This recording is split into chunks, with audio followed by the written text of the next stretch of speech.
Hi there everyone, it's me again, Ma'am Je, and welcome to another vlog. So, another baking session muna tayo para sa mga orders for Sunday, June 23. So, isinalang ko na sa oven yung first batch and then sakto magpatay ng ilaw ng oven. Ang sunod na batch naman yung binake ko. And then, after that, so yan na nga, yung second batch ng cookies na i-bake. So, ito na yung mga pinalamig na first batch na ready na for packing din sa mga plastic with their labels para ma-distinguish kung anong flavor yun and maipack na rin sa kanya-kanyang packaging.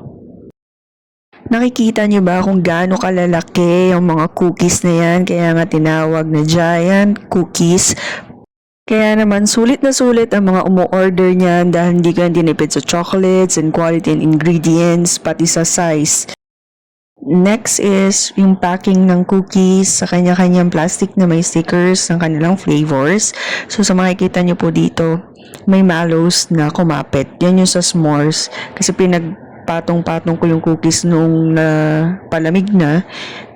Yun, natunaw yung mallow sa s'mores, dumikit doon sa isa. So, ayun, may added extra flavor doon sa chocolate chip. So, may mga ganyan talaga moments na hindi inaasahan. So, masarap pa rin naman yan kahit na may natunaw na mallows doon sa may ilalim. Hanggang sa yan, tinuloy-tuloy ko lang yung pagpapack ng mga cookies sa kanya-kanya mga plastic hanggang sa maubos na yung cookies dyan sa tray. Dahil ang sunod naman dyan yung next batch ng pinapalamig na cookies na doon sa may baba, fresh from the oven. So bago naman yun ipapak kapag medyo nag-cool down na siya para hindi masyadong dumikit yung mga chocolate na nag-melt doon sa plastic. And finally, here are the finished products. So, ito na po lahat ng orders para sa Sunday, which is bukas. Lahat po ito ay 13 giant cookie orders. Bali, 4 na tao lang po ang umorder niyan. So, ito na yung Sunday na kinabukasan. Out for delivery na yung mga giant cookies. Sinabay ko na kasi may pupuntahan din ako.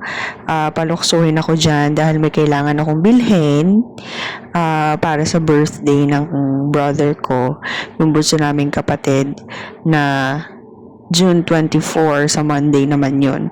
So, yan na. So, eto na yun. Na-deliver ko na yung mga giant cookie orders sa malapit sa Talisay lang. And then, papunta na ako ng luksuhin kasi nga may kailangan akong bilhin. So, ito na yun. Nasa may kilitisa na ako hanggang sa makarating na ako ng luksuhin, and then eto na siya. Eto na yung lugar na pagbibilhan ko nung ibibigay ko para sa brother ko, which is yung cake. So ito ang susulat na ako ng dedication para sa kanya, and yan yun. So happy birthday, love, ate and kuya. So gift naming mag-asawa. And then yun na, may binili rin akong pizza para naman sa nanay ko dahil nasa area na rin naman ako pabalik. So, dadalawin ko na rin siya. So, binilhan ko siya ng pizza.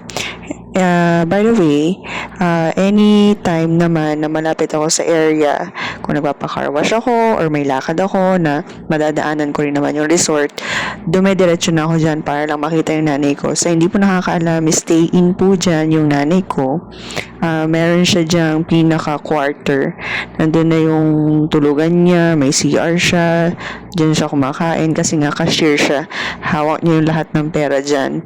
Yung sa dining, sa mga rooms, pati yung mga pagpapasahod yata sa mga trabahador or construction dyan, siya din na nagmamanage.